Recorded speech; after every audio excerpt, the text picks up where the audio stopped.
अस्सलाम वालेकुम। आज हमने पढ़ना physics chapter number 2 vectors and equilibrium. आज का हमारा टॉपिक होगा कि वेक्टर्स का हम कंप्लीट ओवरव्यू लेंगे कि वेक्टर्स होते क्या हैं, इनकी कौन कौन सी टाइप्स होती हैं, इसको रिप्रेजेंट कैसे किया जाता है और इन पर कौन कौन से ऑपरेशंस इंप्लीमेंट होते हैं। सबसे पहले हम देखते हैं कि वेक्टर क्या होता है।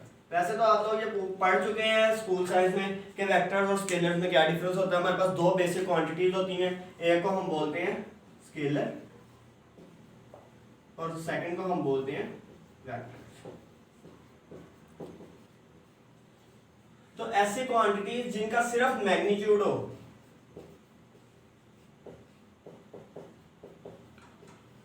उनको किसी भी डायरेक्शन की जरूरत ना पड़े, ऐसी क्वांटिटीज को स्केलर बोलते हैं। और ऐसे क्वांटिटीज जिनके मैग्नीट्यूड के साथ साथ डायरेक्शन भी हो, उन क्वांटिटीज को वेक्टर्स बोलते हैं। फॉर एग्जांपल, हमारे पास एक बॉल है, उसका वेट 20 ग्राम या 20 किलोग्राम या जो भी हमारे पास उसका वेट है 200 ग्राम 20 ग्राम, वो हमारा वेट जो है वो स्केलर क्वांटिटी है। अब फोर्स कि अगर एक बॉडी पर एक ऑब्जेक्ट पर फोर्स लग रही है, वो फोर्स की डायरेक्शन भी चाहिए कि वो फोर्स जस्ट लाइक हमारे पास ये व्हाइट बोर्ड है, अगर हम इस पर फोर्स इस तरह से लगाएंगे तो इसकी डायरेक्शन ये होगी, अगर हम फोर्स इस तरह से लगाएंगे तो इसकी डायरेक्शन ये होगी।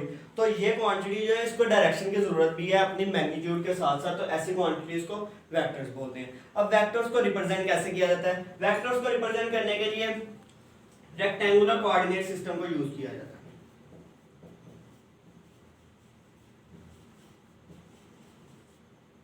रेक्टेंगुलर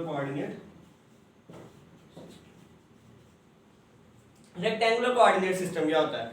जब दो लाइंस म्यूचुअली परपेंडिकुलर एक दूसरे को कट करती हैं तो ये एक प्लेन बनाती हैं। इन प्लेन से हमारे पास चार डायरेक्शन बन रही हैं। ये जो हॉरिजॉन्टल लाइन होती है इसको हम बोलते हैं एक्स एक्सिस, और ये जो वर्टिकल लाइन होती है इसको हम बोलते हैं वाई एक्सिस। अब ये जो पॉइंट है जहां पर ये इंटरसेक्ट कर रही है इसको ओरिजिन बोलते हैं। यहाँ पर इन दोनों एक्सिस के, इन दोनों कोऑर्डिनेट्स के जो कंपोनेंट्स होते हैं वो जीरो होते हैं। यहाँ पर मतलब इन दोनों की कोई वैल्यू नहीं होती। तो अगर हम इससे राइट साइड पर मूव करेंगे तो एक्स एक्सिस, लेफ्ट पर मूव करेंगे तो माइनस एक्स, अगर हम अपवर्ड मूव करेंगे तो y, अगर हम डाउनवर्ड मूव करेंगे तो माइनस y। इसी तरह से इसको शो करने के लिए किसी भी वेक्टर के पॉइंट, हमारे पास एक वेक्टर है तो हम यहां पर उस वेक्टर को शो करवा सकते हैं। Let this one is p vector. तो ये स्टार्ट कहां से हो रहा है? ओरिजिन से, और ये एक डायरेक्शन, स्पेसिफिक डायरेक्शन में ट्रैवल कर रहा है। यहां पर इसकी कोई सी भी वैल्यू हो सकती है। अब नेक्स्ट है हमारे पास मैग्नीट्यूड ऑफ अ वेक्टर, कि एक वेक्टर है उसका सिर्फ और सिर्फ मैग्नीट्यूड कैसे निकाला जाए। डायरेक्शन के साथ तो हमें पता है उसकी क्या वैल्यू है। अब हमें ये x एक्सिस है, y एक्सिस है, तो x पर जो इसका कंपोनेंट होगा वो बिलोंग करेगा i कंपोनेंट से, और ये जो y पर इसका कंपोनेंट होगा वो बिलोंग करेगा j कंपोनेंट से। लेट्स सपोज हमारे पास एक वेक्टर है a वेक्टर 5i प्लस 6 0। ये एक वेक्टर है, वही वेक्टर लेट्स सपोज हमने यहाँ पर लिख लिया है। तो हमारे पास इस वेक्टर का मैग्नीट्यूड निकालने का क्या तरीका होगा? तो वेक्टर का मैग्नीट्यूड निकालने के लिए उसको पहले रिप्रेजेंटेशन करने के लिए होता है इसके अराउंड हम मोड लगा देते हैं। ये मोड शो कर रहा है कि हम इसका मैग्नीट्यूड फाइंड आउट कर रहे हैं। इसका फार्मूला होता है कि आप इसका x कंपोनेंट लें, उसका स्क्वायर कर लें, प्लस इसका y कंपोनेंट लें, उसका स्क्वायर कर लें। और अगर यहाँ पर z कंपोनेंट मतलब हमारा वेक्टर जो है वो स्पेस में है, जब हमारे पास कोई भी वेक्टर स्पेस में चले जाते हैं तो उसकी थ्री डायरेक्शंस हो जाती हैं x, y और z। Let's suppose this one, जो कि इन दोनों के म्यूचुअली परपेंडिकुलर होती है। तो यहाँ पर थर्ड कंपोनेंट भी ऐड कर दिया जाएगा, तो यहाँ पर आ जाएगा 25 प्लस 36 अंडर रूट। इसका आंसर अगर हमारे पास देखा जाए तो 161 अंडर रूट। तो ये इस a वेक्टर का मैग्नीट्यूड आ गया। अब हमारे पास मैग्नीट्यूड तक हो गया, अब हम इसकी टाइप देखते हैं।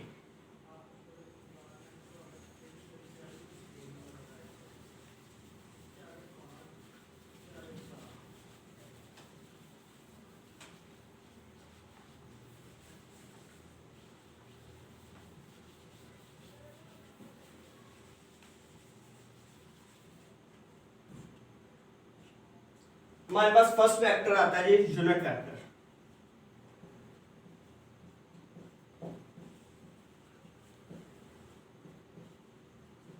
तो जैसा कि इसके नेम से ही हमें समझ लग रही है यूनिट हम बोलते हैं, यूनिटी बोलते हैं 1।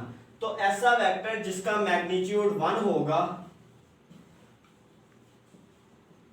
कोई भी डायरेक्शन हो सकती है और उस डायरेक्शन में उसका मैग्नीट्यूड 1 हो तो ऐसे वेक्टर को यूनिट वेक्टर बोलते हैं। नेक्स्ट वेक्टर हमारे पास आता है, नेक्स्ट वेक्टर की type null vector.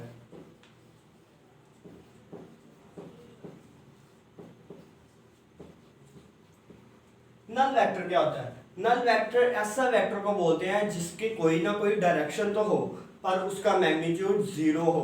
Just like हमारे पास ये एक वेक्टर हमने लिखा है ए वेक्टर, इसका मैग्नीट्यूड 5 है।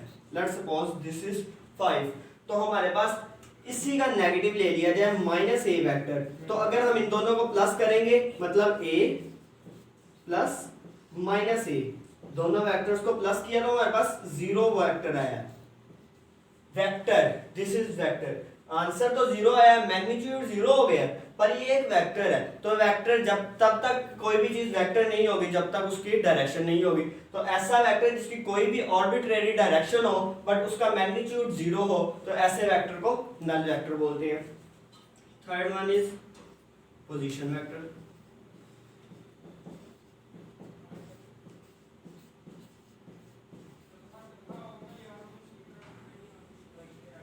पोजीशन वेक्टर, तो ऐसा वेक्टर जो किसी भी पॉइंट की लोकेशन, जिस तरह के हमने यहाँ पर एक वेक्टर ड्रा किया था हम उसको फिर से ड्रा कर लेते हैं।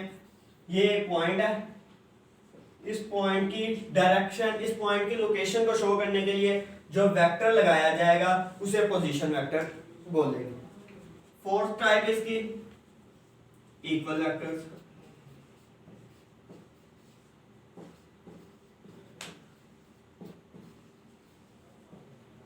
तो 2 वेक्टर, 3 वेक्टर, 4 वेक्टर के इक्वल होने के लिए 2 कंडीशंस हैं। फर्स्ट ऑफ ऑल उनका मैग्नीट्यूड सेम होना चाहिए, मैग्नीट्यूड सेम होना चाहिए। सेकंड पॉइंट कि उनकी डायरेक्शन भी सेम होनी चाहिए। फॉर एग्जांपल ये एक वेक्टर लगाया हमारे पास, let's suppose this is a vector, ये पॉइंट पर था। इसी तरह से एक वेक्टर हमारे पास आ जाता है बी वेक्टर, उसकी डायरेक्शन भी यही हो, उसका मैग्नीट्यूड भी यही हो, तब वो vectors equal matrix, equal vectors कहलाते हैं। अब हमारे पास ये 4 टाइप्स हमने जो बेसिक पढ़नी थी, अब हम चलते हैं ऑपरेशन ऑफ वेक्टर्स की तरफ। कि अगर हमारे पास 2 वेक्टर्स हैं, 3 वेक्टर्स हैं, 4 हैं या जितने भी वेक्टर्स हैं, उन पर अगर हम मैथमेटिकल ऑपरेशंस इंप्लीमेंट करवाना चाहते हैं, mathematical operations plus minus multiply करवाना चाहते हैं, तो हम वो कैसे करवाएंगे, उसका क्या मेथड होगा। तो फर्स्ट ऑफ ऑल आज हम पढ़ेंगे addition of vectors.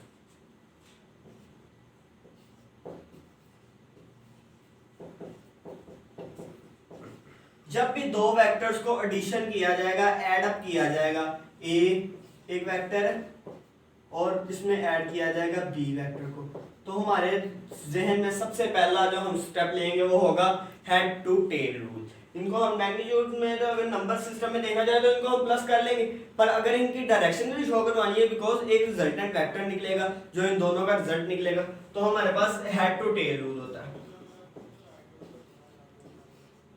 Head to tail rule, head to tail rule कहता है कि आपके पास जो फर्स्ट वेक्टर है, हम यहाँ पर 2 वेक्टर लिख लेते हैं।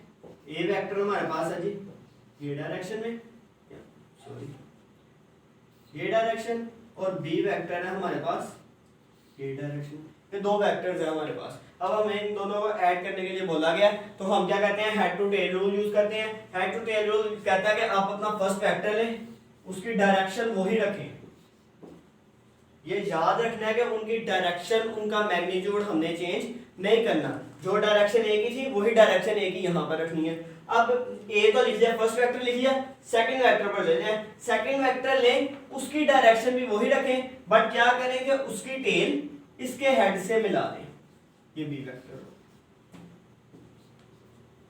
तो ये हमने इन दोनों वेक्टर्स को ऐड कर दिया, a प्लस बी हमारे पास आ गया। अब a प्लस बी को शो करवाने के लिए ये एक रिजल्टेंट वेक्टर है, जो फर्स्ट की टेल और सेकंड के हेड को मिला दे उसे बोलते हैं रिजल्टेंट वेक्टर। वो बराबर होता है a प्लस बी।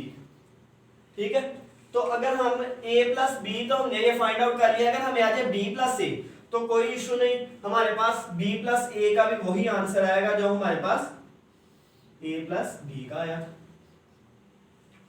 तो इसमें कम्यूटेटिव प्रॉपर्टी हमारे पास इंप्लीमेंट होती है। इसके बाद आ जाता है सब्ट्रैक्शन ऑफ अ मैट्रिक्स।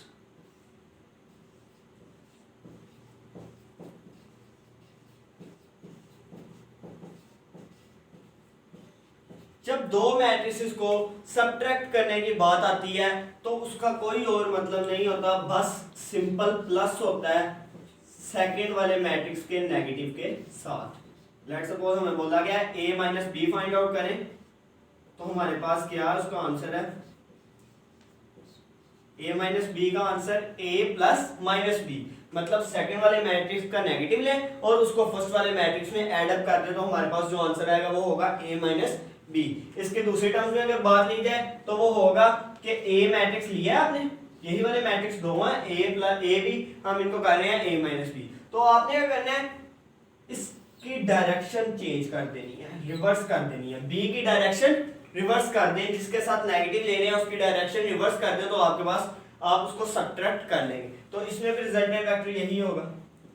पर इसमें कम्यूटेटिव प्रॉपर्टी इंप्लीमेंट नहीं करेगी।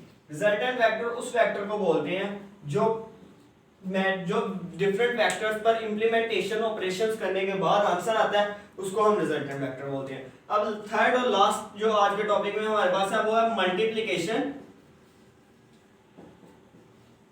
With a number. एक वेक्टर है,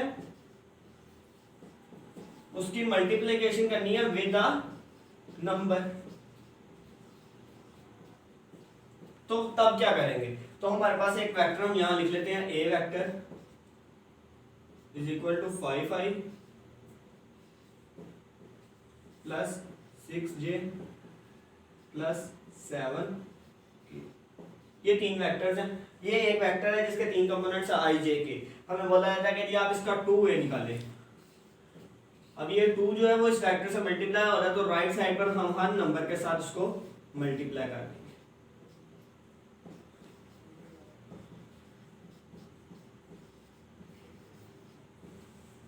ये था आज का हमारा लेक्चर, जिसमें हमने पढ़ा कि वेक्टर्स क्या होते हैं, वेक्टर्स को रिप्रेजेंट कैसे किया जाता है, वेक्टर्स को ऐड अप कैसे किया जाता है, वेक्टर्स की टाइप्स क्या होती हैं, वेक्टर्स को सब्ट्रैक्ट और मल्टीप्लाई नंबर से कैसे किया जाता है।